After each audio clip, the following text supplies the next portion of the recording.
Details చూస్తే అనంతపురం జిల్లా మడకసిర పరిధిలోని గుండుమలలో ఏపీ సీఎం చంద్రబాబు పెన్షన్ లబ్ధిదారులతో ముఖాముఖి నిర్వహిస్తున్నారు.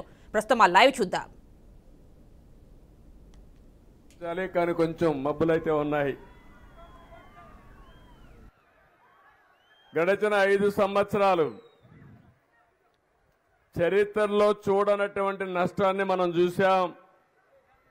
అన్ని వ్యవస్థలు నిర్వీర్యమైపోయినాయి. అన్ని వ్యవస్థలు నిర్వీర్యం చేశారు.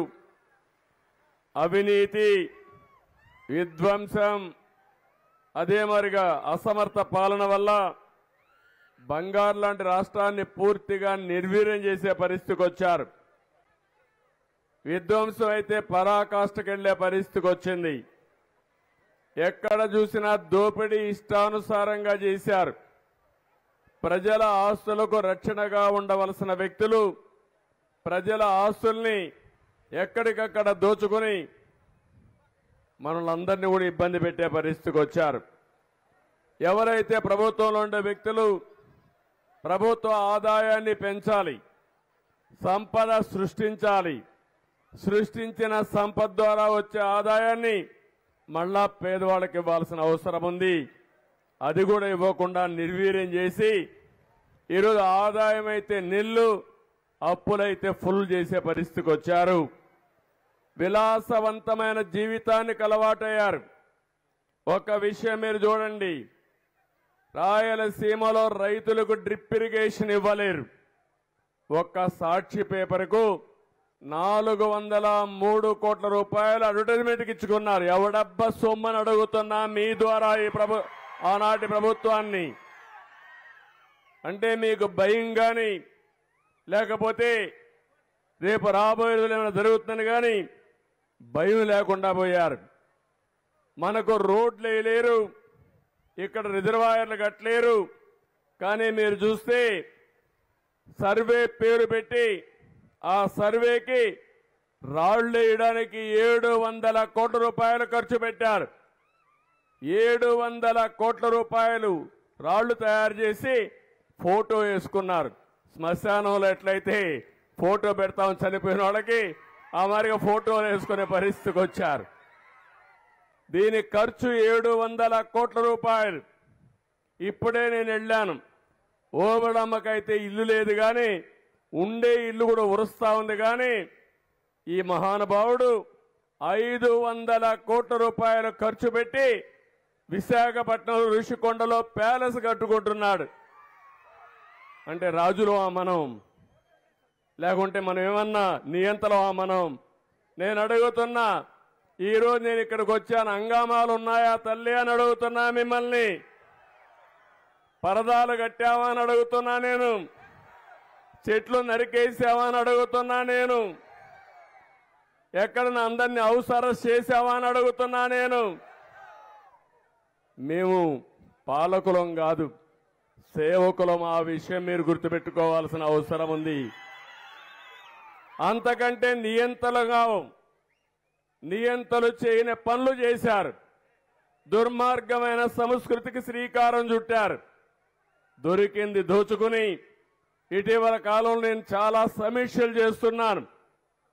మీకు ఇప్పటికే 7 వైట్ పేపర్ల ద్వారా వాస్తవాలను తెలియజేయాలని నేను 7 వైట్ పేపర్లు రిలీజ్ చేశాను. మళ్ళీ ఇప్పుడు మీ యొక్క మెరుగైన సేవలు అందించడానికి, ఆదాయాన్ని పెంచడానికి మీకు కార్యక్రమాలతో ముందుకు పోయే పరిస్థితికి వచ్చాం. నేను ఒకే విషయం అడుగుతున్నాను. ఒకప్పుడు అనంతపురం జిల్లా కరువు జిల్లా. నేను కూడా ఒకప్పుడు ముఖ్యమంత్రిగా ఉండి ఈ జిల్లాలో నీళ్లు లేకపోతే కరువు వస్తే పశువులకు క్యాంపులు పెట్టే సందర్భం ఉంది.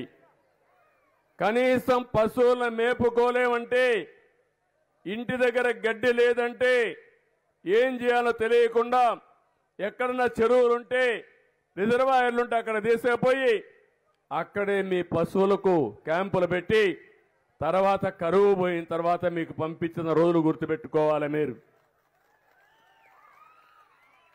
ఇంకొక విషయం మీరు చూస్తే ఎప్పుడు కూడా ఎన్టీ రామారావు గారు ఆలోచించేవారు. నీళ్ళిస్తే బంగారు పండించే రైతాంగం ఈ అనంతపురం జిల్లాలో ఉంది. ఒకప్పుడు రాళ్లసీమగా చేశారు పాలకులు. కానీ ఈరోజు నేను హామీ ఇస్తున్నా, అలాంటి రాళ్లసీమని రతనాల సీమగా చేసే బాధ్యత మాది. ఈరోజు ఇక్కడ చూశారు 2 ఉదాహరణలు. ఒకటి, భగవంతుడు మంచి వాతావరణం ఇచ్చాడు. ఇక్కడ బెంగళూరు క్లైమేట్ ఉంది. ఇక్కడ పట్టు పరిశ్రమ బ్రహ్మాండంగా వస్తుంది. పట్టు పరిశ్రమ చేసుకుంటే ఎకరాకు 1,00,000 నుంచి 2 లక్షల రూపాయల ఆదాయం వస్తుంది. ఒక ఎకరాకు నలుగురికి 5 మందికి ఉపాధి కల్పించే అవకాశం వస్తుంది. ఈరోజు మనం చూసాం, మనం మంచి పని చేస్తున్నాం కాబట్టి వరుణ దేవుడు కూడా సహకరించాడు. మన మీటింగ్ అయినాక మళ్ళా వర్షం వస్తుంది. ప్రస్తుతం అయితే వర్షం కూడా పడకుండా మనల్ని కరుణించాడంటే ఒక మంచి కార్యక్రమం. కాబట్టి నేను ఒకటే మిమ్మల్ని అందరినీ ఒకటి కోరుతున్నా, మేము చెప్పే విషయాలు మీరు వినండి. విన్న తర్వాత మీ ఇంట్లో కూడా చర్చ చేయండి. మేము చెప్పింది వాస్తవం అయితే దాన్ని అనుకరించండి. మీ జీవితాలను బాగు చేసే బాధ్యత మాదని మరొకసారి హామీ ఇస్తున్నా. కొంతమందికి అబద్ధాలు చెప్పడం పుట్టుకతో వచ్చిన విద్య. అబద్ధాలతోనే బతికిపోవాలనుకుంటారు. కానీ వాళ్ళ మాట నమ్మితే మాత్రం కుక్కతోక పట్టుకొని గోదావరి ఈదినిట్టే. మొన్నే అదే జరిగింది. ఇక్కడ మీరందరూ ఉన్నారు, కనీసం నవ్వుతున్నారు. 5 ఏళ్ళు నవ్వారా అని అడుగుతున్నా మిమ్మల్ని. ఎక్కడన్నా మీటింగ్ పెట్టుకున్నారని అడుగుతున్నా. ముఖ్యమంత్రి వస్తే బలవంతంగా స్కూళ్ళన్నీ క్లోజ్ చేస్తాడు. ఇప్పుడు నేనేమన్నా క్లోజ్ చేశానా స్కూళ్ళు? బలవంతంగా రమ్మనే పరిస్థితుంది. ఇప్పుడు బలవంతంగా రమ్మన్నానా నేను? మీరు స్వచ్ఛందంగా వచ్చారా లేదా అని మిమ్మల్ని అడుగుతున్నా.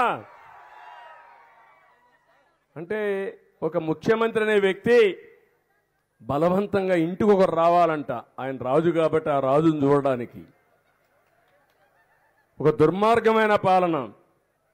పింఛనిస్తే 10,000 కొన్ని లక్షల మంది రావాలంట ఆయనకి. బటన్ నొక్కుతాడు.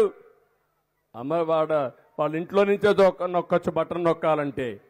కానీ అందరిని రమ్మని బలవంతంగా బస్సులు పెట్టి బలవంతం చేసి ఎండల్లో ఇబ్బందులు పెట్టిన రోజులు మనం చూశాం.